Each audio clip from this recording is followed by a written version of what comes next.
It's you. You are the 600 people, 200 at a time. We painstakingly went through 4 weeks of 200 people at a time so that you all would know and have heard this exact conversation, and that someone would start to live the anti-racist leadership that you know. Which one of you will it be?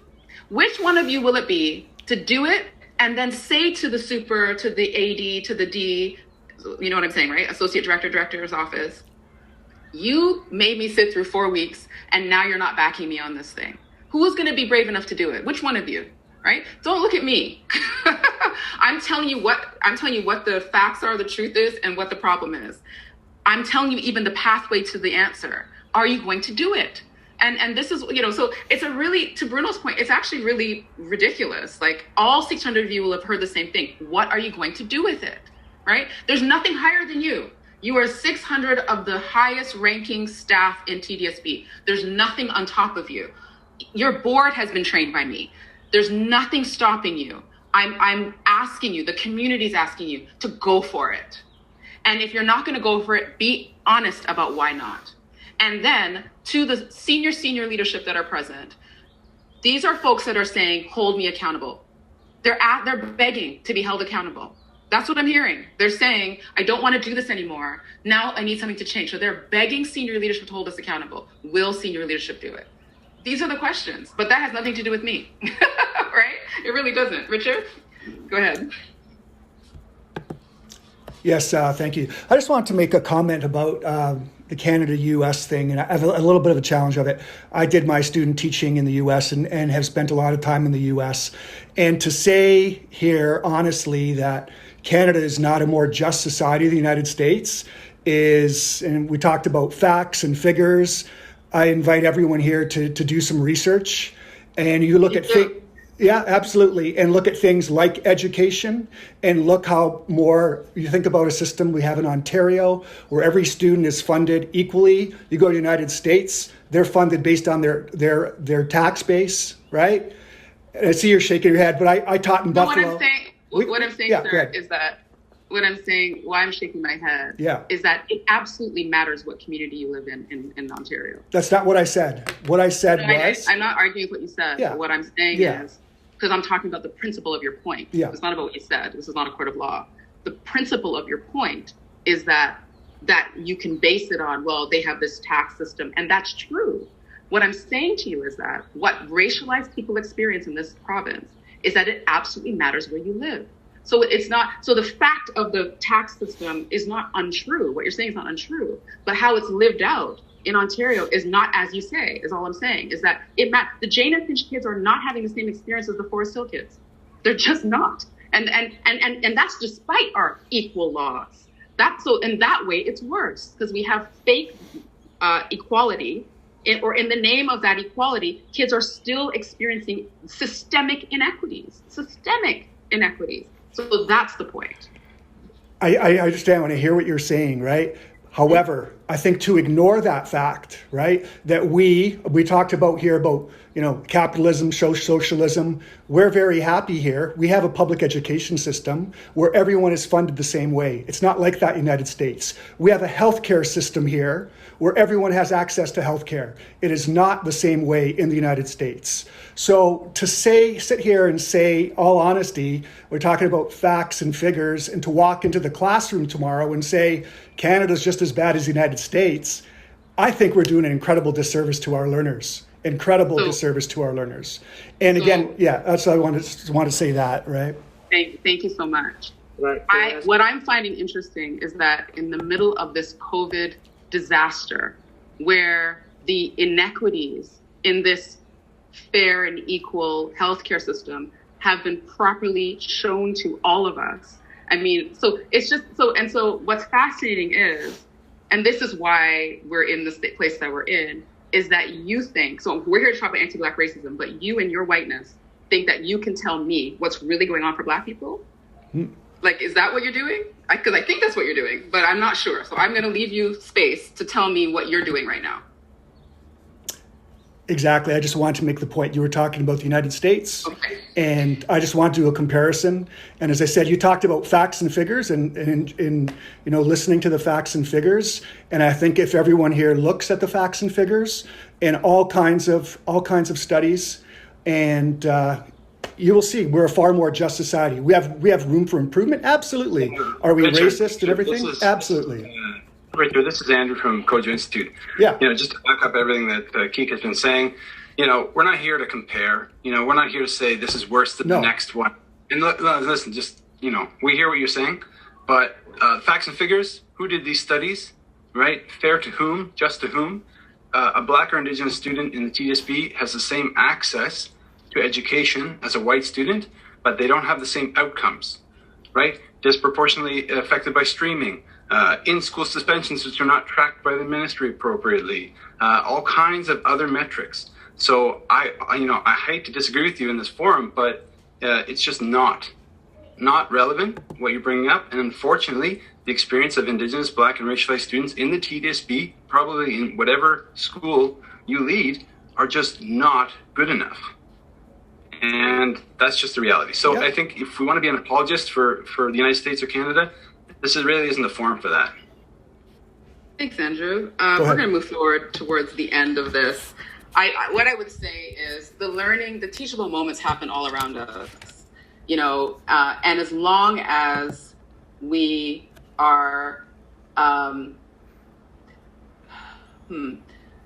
stuck in the yeah butness and not in the what is it that I don't understand or I don't see here, then it's because what I want to note is you have people around you who are Black and well-informed and well-educated and have as much as experience or more that have to deal with that kind of interaction.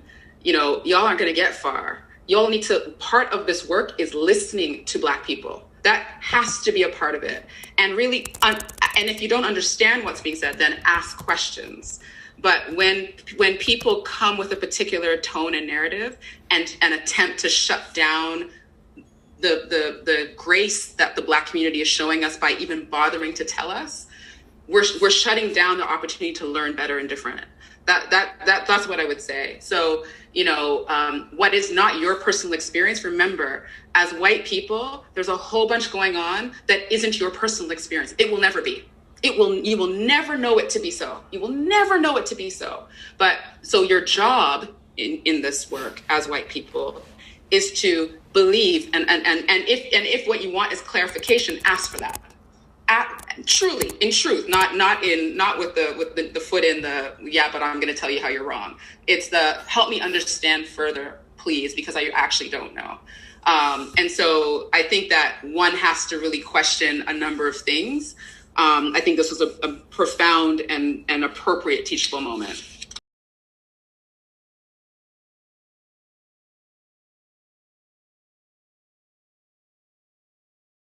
I want to jump right in, if we can. Excuse me. Most of you came through classroom work in terms of how you got where you are now. And so I hope you can appreciate it when I say that it is rare that when teaching something that you actually get a real live example of the concept unfolding right before everyone's eyes and ears. And we had that privilege last week. So I want to open by going back to the concept of resistance. But one of the ways that white supremacy is upheld, protected, reproduced, upkept, defended is through resistance. And like I said, as I began to speak earlier, I'm so lucky.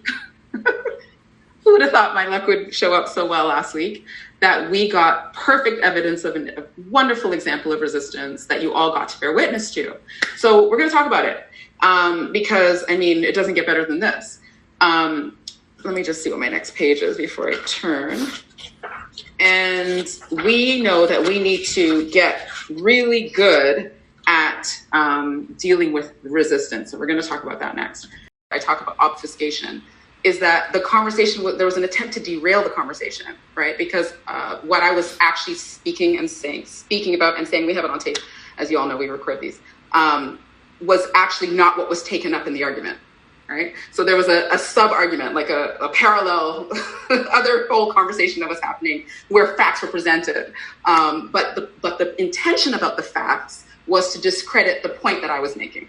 If you listened to what Andrew said, he offered facts to address the question about facts. That's what he did. He had them top of mind. He offered them. And I said to the facilitators here, I said, there's no reason why you can't speak. And I think what's more contentious here in this context is that silence has been such a robe of comfort for all of us that we're not, it's kind of like, this silent sideline watching voyeurism of all kinds of violent white supremacist resistance takedowns. And there's no reason why you can't open your mouth. So I invite you to do your job and address the issues when you see them.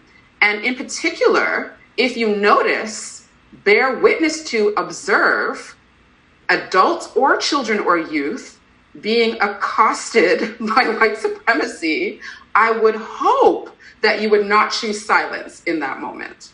That would be my hope for people who chose to work on behalf of children and youth for the rest of their lives.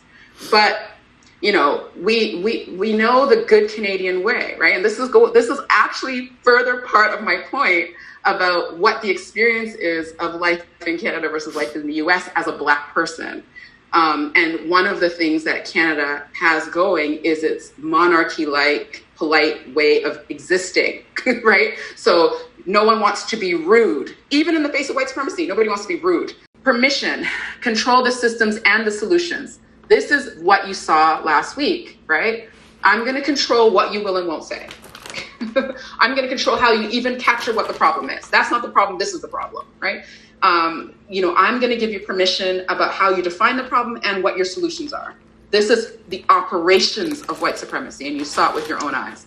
It cannot be lost that it begins for white people with choosing to unlearn.